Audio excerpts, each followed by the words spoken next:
কাশ্মীর ইস্যুতে চলমান উত্তেজনায় এবার নিজেদের বন্দরে ভারতের পতাকাবাহী জাহাজ নিষিদ্ধ করেছে পাকিস্তান। এর আগে ভারতের পক্ষ থেকে একই পদক্ষেপ নেওয়া হয়। শনিবার এক বিজ্ঞপ্তিতে ভারত জানায় দেশটির জনগণ ও পণ্যের নিরাপত্তার স্বার্থে এমন সিদ্ধান্ত নেওয়া হয়েছে। একইভাবে পাকিস্তানও দেশের সার্বভৌমত্ব আর নিরাপত্তার কথা জানিয়েছে বন্দর ব্যবহারে নিষেধাজ্ঞার কারণ হিসেবে। পাল্টাপাল্টি এমন পদক্ষেপে দুদেশের মধ্যকার বাণিজ্যে বড় ধরনের নেতিবাচক প্রভাব পড়ার শঙ্কা বিশ্লেষকদের। ডেস্ক রিপোর্টে বিস্তারিত। 250-টিরও বেশি ডিজাইন অপশন নিয়ে ওয়ালটন স্মার্ট ফ্রিজ, বোঝে আপনার প্রয়োজন। ভারত পাকিস্তানের মধ্যকার উত্তেজনা থামছেই না। এক দেশ কোনো পদক্ষেপ নিলে তার পাল্টা জবাব দিচ্ছে অন্য দেশ। এতে উত্তেজনার মাত্রা কেবলই বাড়ছে। ভারত ও পাকিস্তানের সেনাদের মধ্যে গত রাতেও গুলি বিনিময় হয়েছে বলে জানিয়েছে ভারতীয় বাহিনী। এ নিয়ে টানা 10 দিন কাশ্মীরে নিয়ন্ত্রণ রেখা বরাবর পরস্পরকে লক্ষ্য করে গুলি চালালো।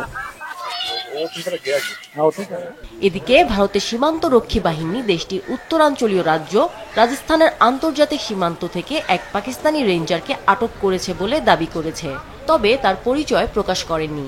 বিএসএফ এর এক কনস্টেবলকে পাকিস্তানি রেঞ্জাররা ধরে নিয়ে যাওয়ার পাল্টা হিসেবে এ ঘটনা ঘটে।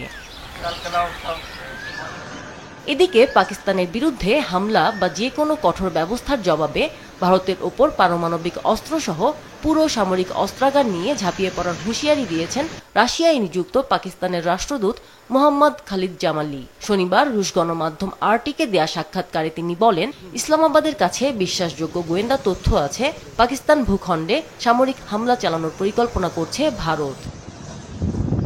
পাল্টাপাল্টি পদক্ষেপ হিসেবে নিজেদের বন্দরে ভারতের পতাকাবাহী জাহাজ নিষিদ্ধ করেছে পাকিস্তান।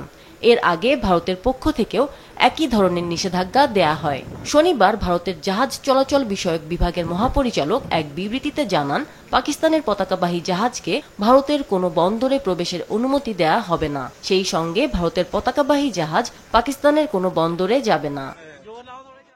এর আগে ভারতের বিমানের জন্য আকাশসীমা বন্ধের ঘোষণা দেয় পাকিস্তান, যার কারণে বড় অঙ্কের ক্ষতির মুখে পড়ে ভারতের বিমান পরিবহন সংস্থাগুলো।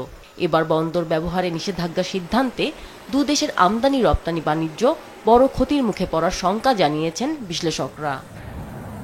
আমিনা লুসি, বিজনেস রিপোর্ট, মাছরাঙা টেলিভিশন।